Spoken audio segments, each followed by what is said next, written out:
नमस्ते दोस्तों, आप सभी का एक नए वीडियो में हार्दिक स्वागत है।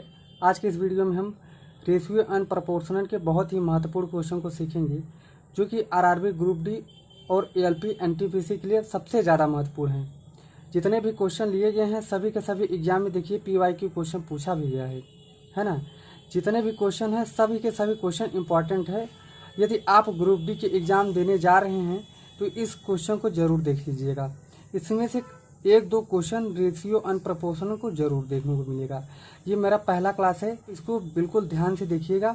सभी के सभी क्वेश्चन आप सभी को बहुत अच्छे से समझ में आने वाली हैं। अब यहाँ पर पहला क्वेश्चन है, ये पहला क्वेश्चन है कि एक गणित प्रश्नोत्तरी में कक्षा 10 के विद्यार्थी 64 विद्यार्थी भाग लेते हैं ना। यदि लड़कियों की संख्या लड़कों की संख्या से 16 अधिक हो, ठीक है। यहाँ पर कह रहा है कि यदि लड़कियों की संख्या, जो लड़कियों की संख्या है लड़कों की संख्या से 16 अधिक है, तो अब यहाँ पर हम मान सकते हैं कि जो लड़कों का संख्या x है तभी तो लड़कियों की संख्या 16 ज़्यादा है ना। यहाँ पर लड़कों का संख्या x मान लिए, यहाँ पर लड़कों की संख्या में अगर हम 16 और जोड़ देंगे तब हमको पता चल जाएगा लड़कियों की संख्या, है ना। तो अब यहाँ पर कह रहा है क्वेश्चन में कि तो प्रश्नोत्तरी में भाग लेने वाले लड़कों की संख्या और कुल विद्यार्थियों की संख्या का अनुपात क्या होगा, हमको यही निकालना है।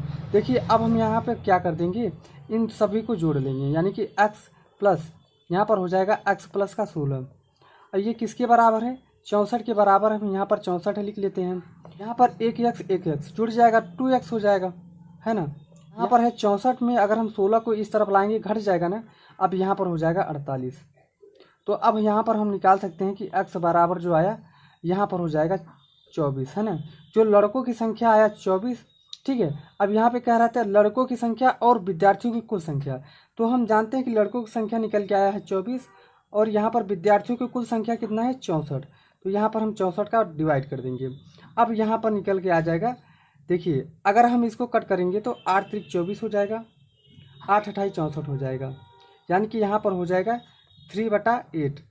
अब यहाँ पर हो जाएगा अगर 3:8, है ना। ये हो जाएगा आंसर। देखिए 3:8।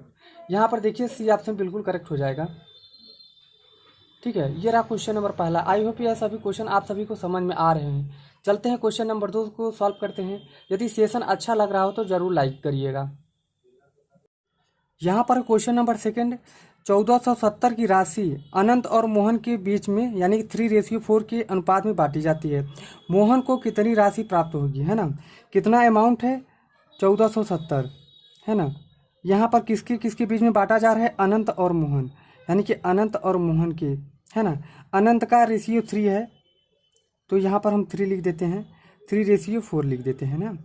यहाँ पर रेशियो लगा देते हैं। अब यहाँ पर हमको क्या कह रहा है कि मोहन को कितनी राशि प्राप्त होगी। मोहन का राशि कितना है 4, तो यहाँ पर हो जाएगा 4 टोटल। यहाँ पर रेशियो कितना है 4 3 7, है ना। इंटू हम कितना कर देंगे 1470, तो यहाँ पर हो जाएगा 1470। अगर हम इसको कट कर देंगे तो यहाँ पर आ जाएगा 840, जो कि यहाँ पर देखिए डी ऑप्शन बिल्कुल करेक्ट हो जाएगा। इसको हम कट कर देंगे तो 840 आ जाएगा, यानी कि यहाँ पर देखिए डी ऑप्शन बिल्कुल करेक्ट हो जाएगा। तो ये रहा क्वेश्चन नंबर सेकंड, है ना। यहाँ पर क्वेश्चन नंबर 3, यदि 2400 को ए और बी के बीच में 7:5 के अनुपात में बांटा जाना है तो बी का हिस्सा क्या होगा। एकदम सेम इसके पहले जैसा क्वेश्चन था, सेम उसी प्रकार का है। तो अगर हम यहाँ पर देखें 2400 रुपये है, उसको हमको बांटना है 2 हिस्सों में, यानी कि ए और बी। यहाँ पर ए और बी, ए का रेशियो यहाँ पर 7 है, बी का रेशियो यहाँ पर कितना है 5 है। तो हमको यहाँ पर बी का हिस्सा निकालना है, तो हम यहाँ पर बी का हिस्सा बराबर कितना कर लेंगे, यहाँ पर हो जाएगा टोटल रेशियो, यानी कि रेशियो का सम कर देंगे, 7 5 12 हो जाएगा। तो यहाँ पर देखिए 5/12 कर देंगे, तो वो यहाँ पर 5/12 हो गया, इंटू यहाँ पर हो गया कितना है 2400 रुपये, तो यहाँ पर हम 2400 कर देंगे। अब हम क्या करेंगे, इसको कट कर देंगे, आंसर आ जाएगा, यानी कि 12 का नंबर 12, 12 दूना हो जाएगा 24, यानी कि यहाँ पर आ गया 200। अगर 200 का गुणा 5 में करेंगे तो यहाँ पर हो जाएगा 1000, है ना। तो यहाँ पर बी का जो हिस्सा है 1000 हो जाएगा, 1000 राइट आंसर हो जाएगा। यहाँ पर देखिए पहला ऑप्शन यानी कि ए ऑप्शन बिल्कुल करेक्ट हो जाएगा, है ना। तो आई होप यह भी क्वेश्चन आप सभी को समझ में आ गया होगा। चलते हैं इस क्वेश्चन को सॉल्व करते हैं। देखिए यहाँ पर क्वेश्चन नंबर नेक्स्ट है कि एक निश्चित राशि को x और y के बीच में इतने के अनुपात में बांटा जाता है, यानी कि 4:3 के अनुपात में बांटा जाता है। यदि y का हिस्सा जो है 2400 है तो मूल राशि कितनी है ना। तो यहाँ पर देखिए सबसे पहले हम क्या करेंगे,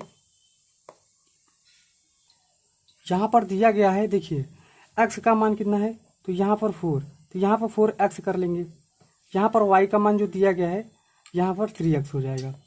यहाँ पर क्वेश्चन में कहा गया है y का हिस्सा 2400 है, तो हम यहाँ पर क्या कर लेंगे, 3x बराबर कितना 2400, तो यहाँ पर हम 2400 कर लेते हैं। अगर हम इसको कट करेंगे तो यहाँ पर आएगा 800 रुपये, है ना।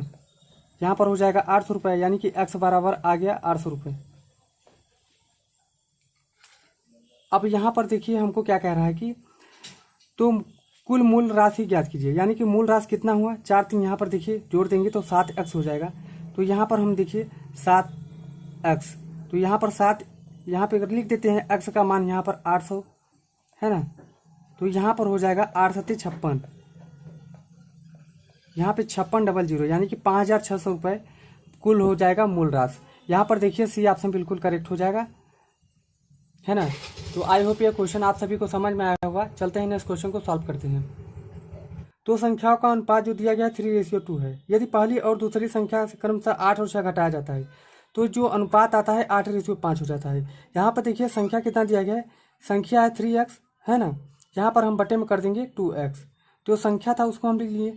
यहाँ पे कह रहा है कि पहली संख्या और दूसरी संख्या से क्रमशः, यानी कि जो पहली संख्या है उसे हम 8 घटाएंगे और जो दूसरी संख्या है उससे हम 6 घटा देंगे, तो वो जो नया रेशियो निकल के आएगा 5:8 हो जाएगा, है ना। इतना होने के बाद अब यहाँ पर क्या करेंगे, इसका गुणा इसमें कर देंगे, इसका गुणा इसमें कर देंगे, यानी कि यहाँ पर तिर्यक गुणा कर देंगे। अगर 5 का गुणा इसमें करेंगे तो हो जाएगा 5 × 15x, यहाँ पर 15x हो जाएगा, माइनस 8 × 5 यहाँ पर हो जाएगा 40, बराबर यहाँ पर क्या हो जाएगा 8 × 16x हो जाएगा, है ना, माइनस हो जाएगा 8 × 48 हो जाएगा। यहाँ पर देखिए यहाँ पर 16x है और यहाँ पर 15x है। अगर हम 16 की इधर लाएंगे तो यहाँ पर 15 में से हम 16 घटाएंगे तो यहाँ पर हो जाएगा माइनस का x बराबर, यहाँ पर देखिए यहाँ पे प्लस में 40 है, अगर हम इस तरफ लाएंगे तो यहाँ पे माइनस में 48 है, इसमें हम घटा देंगे तो यहाँ पर हो जाएगा माइनस का 8। तो अगर यहाँ पर माइनस माइनस हम यहाँ पर कैंसिल करेंगे तो यहाँ पर डायरेक्ट आ जाएगा x बराबर 8। तो यहाँ पर देखिए पहली संख्या हमने माना था 3x, तो यहाँ पे 3 × 8 कर देंगे तो यहाँ पर पहली संख्या निकल आ गया। अब यहाँ पे दूसरी संख्या 2x है, तो 2 × यहाँ पर 8 कर देंगे, पहली और दूसरी संख्या दोनों निकल के आ जाएंगे। 8 × 24 हो जाएगा, 8 × 16, तो पहली संख्या हो जाएगा 24 और दूसरी संख्या हो जाएगा 16। यहाँ पर देखिए बी ऑप्शन बिल्कुल करेक्ट हो जाएगा, है ना। तो आई होप यह क्वेश्चन भी आप सभी को समझ में आ गया होगा। ठीक है, चलते हैं नेक्स्ट क्वेश्चन को सॉल्व करते हैं। यदि अच्छा लग रहा हो तो लाइक जरूर करिएगा। यहाँ पर क्वेश्चन नंबर नेक्स्ट है, एक कॉलेज में यदि लड़कों की संख्या का 15% लड़कियों की संख्या के 1/3 के बराबर है तो कॉलेज में लड़कों और लड़कियों की संख्या का जो अनुपात है वो क्या होगा। तो हम यहाँ पर लड़कों की संख्या x मान लेते हैं और लड़कियों की संख्या y मान लेते हैं। तो लड़कों की संख्या कितना है 15%, तो यहाँ पर हो जाएगा x का 15/100, तो यहाँ पर x × 15 यहाँ पर 100 कर लेते हैं और यहाँ पर हो जाएगा 1/3, यानी कि 1/3y के बराबर है ना। इतना होने के बाद अब इसको हम क्या करेंगे, कट कर लेंगे। तो यहाँ पर हम 5 से कट करेंगे, 5 3 हो जाएगा 15, यहाँ पर 20 बार कट हो जाएगा। अब यहाँ पर हम क्या करेंगे, x/y हम निकालेंगे, तो यहाँ पर क्या हो जाएगा, देखिए यहाँ पर 20 हो जाएगा, है ना, और यहाँ पर हो जाएगा 3 × 3 = 9। तो जो x/y का मान है 20:9, यहाँ पे देखिए फर्स्ट ऑप्शन करेक्ट हो जाएगा। तो ये रहा क्वेश्चन नंबर लास्ट, आप सभी के लिए होमवर्क। यदि आप कर पाते हैं तो इसका आंसर कमेंट बॉक्स में ज़रूर दीजिएगा, नहीं कर पाते हैं तो आप बोल दीजिएगा सर करा दीजिए, हम इसको करा देंगे। तो मिलेंगे नेक्स्ट वीडियो में। यदि आप रेलवे ग्रुप डी NTPC का एग्ज़ाम की तैयारी कर रहे हैं तो इस चैनल को फॉलो ज़रूर कर लीजिएगा, लाते रहते हैं लेटेस्ट क्वेश्चन जो कि एग्ज़ाम में पूछे जाते हैं। तो मिलेंगे नेक्स्ट वीडियो में, अपनी पढ़ाई करते रहना।